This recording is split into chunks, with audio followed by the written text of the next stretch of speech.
Good morning, OroNaz. Travis here, and welcome to Friday, June 11th. I'm out at my favorite spot here that I spend a lot of my mornings. And to get out to this point, there's a series of different paths that I need to take. And I was thinking this morning as I was running on this familiar path, that often in my life, there are paths that are presented before me that I have to choose to take. And I was thinking about two different particular paths that presents themselves to me often, and that's the path of joy or the path of resentment. And I actually don't think that those two paths can coincide. Those two paths, they don't go together. They're not the same path.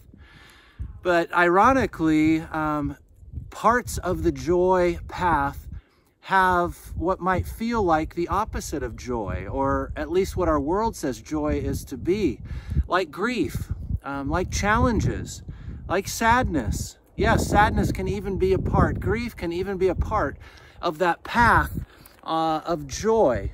How do I know that? Well, I was reflecting this morning as I'm reading through the Old Testament, and I found myself in 2 Samuel chapter 22. And David is singing a song to the Lord, a song of deliverance, and he's reflecting on all the different things that have been happening in his life, and as it is informed by the faithfulness of God. And he is saying throughout that long song and beautiful song of deliverance that God has been faithful, but every line, nearly every line, there is recalling of difficulty. There is recalling of darkness. There is recalling of grief. There is recalling of sadness. There's recalling of challenges. But yet his resolve is not within anything that he can conjure up in himself. It isn't positive thinking.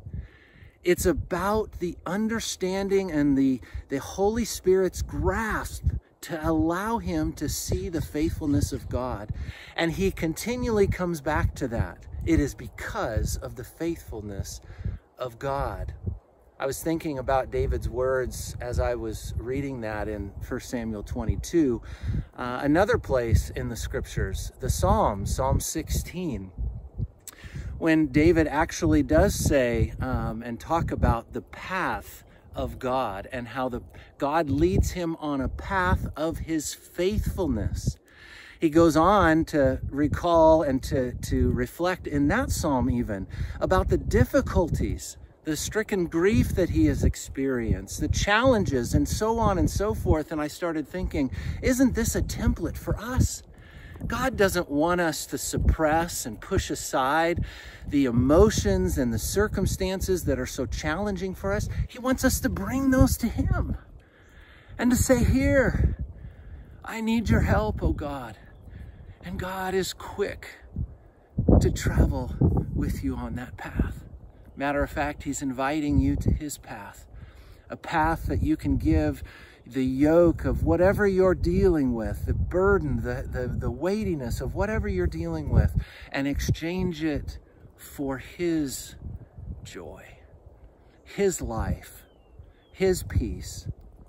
So I pray that today, if you're traveling on a road of resentment, or if you're traveling on a road that is counter to what true joy is all about, not the joy, not a fickle happiness that our world might talk about, but a deep inward joy, a joy that can look grief in the eye and still recognize the faithfulness of God. That is joy.